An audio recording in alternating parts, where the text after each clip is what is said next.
Now, from across the Tri-States, this is KHQA Sports.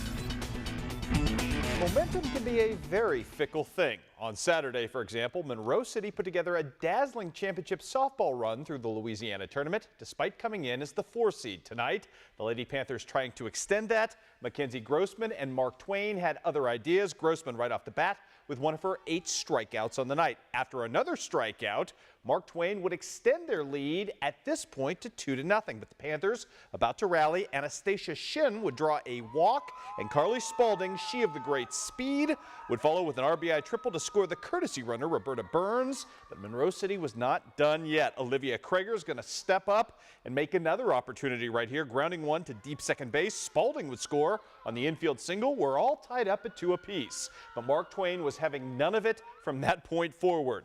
From there on out, 10 unanswered runs tonight, including this one off an error. Kylie Barnes would score on the wild pitch, making it 4-2.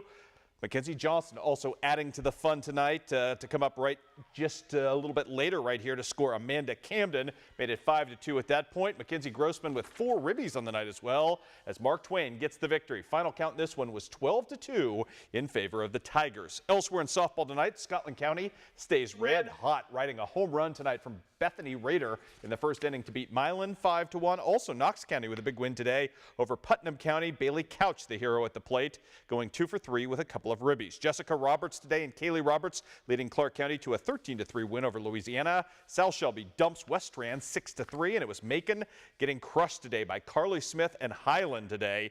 15-5 was your final there. Carly Smith with 5 ribbies on the afternoon. Elsewhere in volleyball, it was Think Pink night at Mendon Unity. Unity in the fuchsia, if you will, in the far court right here. Serving one up for Maggie Bowles, who's going to throw down the kill at Brown County's expense. Maggie Bowles was vicious, hitting from the right side tonight. Back-to-back kills for her. Unity building a big lead. Brown County trying to come back, but to no avail. Lexi Bohan right there with a nice drop in for the kill. Here comes Cheyenne Granger, though, for the Hornets, trying to get her team untracked in game number 1. As I mentioned, though, to no avail. Brooklyn Moore and Unity get the win in game number 1, 25-10. They run off to win this thing in straight games tonight on Think Pink night in Mendon. Elsewhere in local volleyball tonight, Hannibal stays red hot as well, beating Boonville in straight games. It would be Brooke Moore tonight with 4 aces serving for the victorious Pirates. Elsewhere, Lewiston too much for Rushville Industry.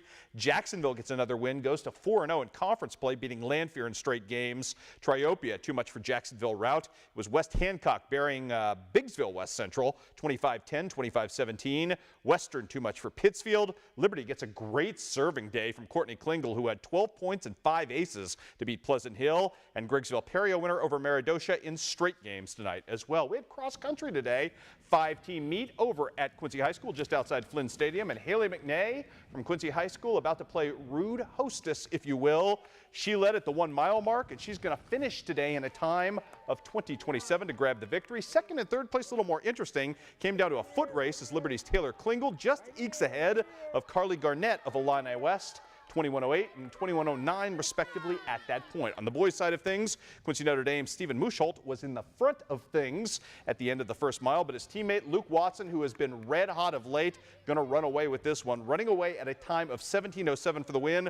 Musholt got second, just about 40 seconds behind him, and Jonathan Robinson of Quincy High took third. Your team results today, the Liberty girls continue to run and run well. They beat Quincy High, a young Illini West squad in Q&E. On the boys' side of the ledger, good day today was had by Quincy Notre Dame as they get the victory over Liberty and Quincy High School. Good scores, as you can see, led by Luke Watson and Stephen Musholt there for the big win for the Raiders. Elsewhere, other scores to pass along to you on this night. We've got some soccer to talk about. Hannibal bounces back from that loss last night against Quincy High, beats Mexico 4-2 behind a pair of goals from Aaron White. Also, we've got more soccer for you. Beardstown, a big winner today, as was Jacksonville. Jacksonville beats Southeast 6-0, and Beardstown beats Lanphier 7-1. I think we've got some tennis scores to pass your way tonight as well. Q&D all over Hannibal on the girls' side, and Palmyra blanks Mexico in like fashion. And in girls golf today, Quincy Notre Dame running away with a triangular at Kirksville. Jamie Earhart from Q&D was your medalist yet again. She fired an even par round of 36. On to the volleyball scores tonight. Culver Stockton loses to Mobap in 3. Better news for HLG, which was a 3-set winner over Benedictine Springfield. Soccer to pass along tonight. Principia a winner over the Culver Stockton men. And good news for both the men and women of Quincy University, both nationally ranked, both in the top 10 in Division II this week. Congratulations to Dave Musso's crew and as well to the Hawks as well, as they've played very well as well.